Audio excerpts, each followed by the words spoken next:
तर नव्या जी-आरमुळे ओबीसी आरक्षणाला धोका नाही, बबनराव तायवाडे भूमिकेवर ठाम आहे. कागदपत्राशिवाय जात प्रमाणपत्र मिळत नाही असं बबनराव तायवाडे यांनी वक्तव्य केलेलं आहे.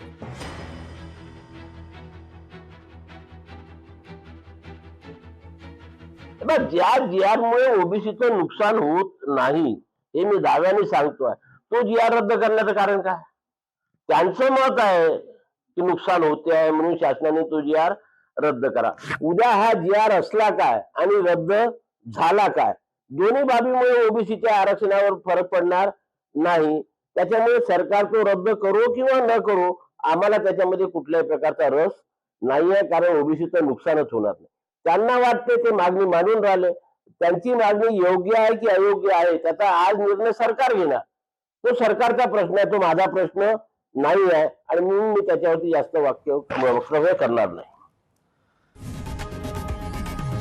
लोकशाही मराठी ऐका, पहा, जागरूक रहा.